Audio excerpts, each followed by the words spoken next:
Hey there, snowmobile enthusiasts. Working on my 1988 Indy 650. It is a dedicated speed run sled. Doesn't hit the trail anymore. I've been messing around with this thing for many years. Not particularly this chassis, but 650s in general. Have a set of Decker pipes for it. Here's the engine. It is a full mod, full race port, welded crank. The heads are cut. Clutched accordingly. You know how that goes. Just wanted to show something that I'm doing here. Well, I guess the big picture is I'm taking the thing down and rebuilding the whole front end, all the heim joints. Getting it all nice and tight. It was really loose, as old Indies are. I'm updating the chain case. I'm putting a top loader chain case in it out of this Super Sport. So the top loader is superior to the old style Indy, which I'll show you. This here side loader, they call it, on the old original Indies. They tend to leak and just aren't as good. But what I wanted to show is how I'm lowering my front end for speed runs. So this is the shock shaft. Okay. A lot of guys chain their front end down from either the belly pan to the trailing arm, or run shorter springs, but then you still have the full stroke of the shock. Now I get this is a hack way of doing this, but if you slide some spacers, aka nuts, here's the shim stack and piston here. We'll get that on. Nut on. There, then you shorten your stroke that much and you get your sled lowered. No chains, no turnbuckles, nothing, and it looks good. Now for the springs, I am going to have to order some springs that are 7 inches. These are 9, I believe, and they won't work. This is an extra 12 shock, not relevant. But yeah, just a quick, easy way, kind of a hack way, but it works. For all you speedrunner guys, you want to do it cheap, it'll work. Now here is me filling the body back up. Pro shock oil.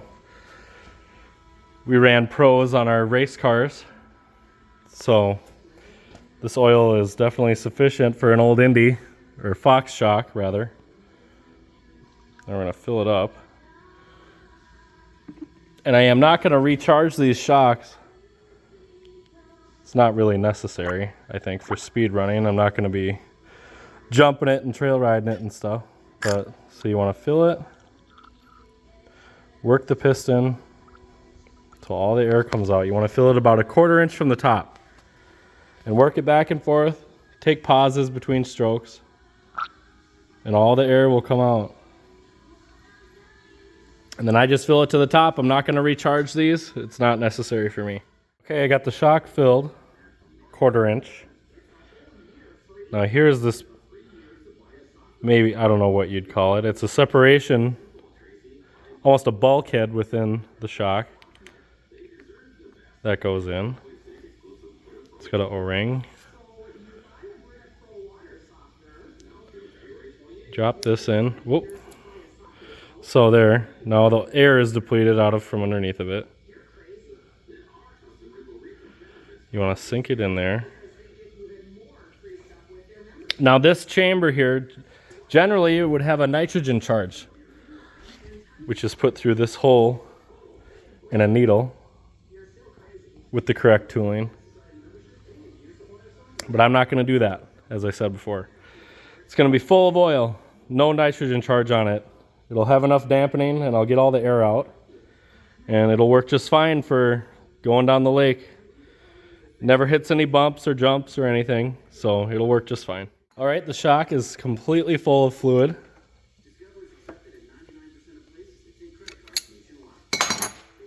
And it's ready to go. Put the little screw in and we're good. All done.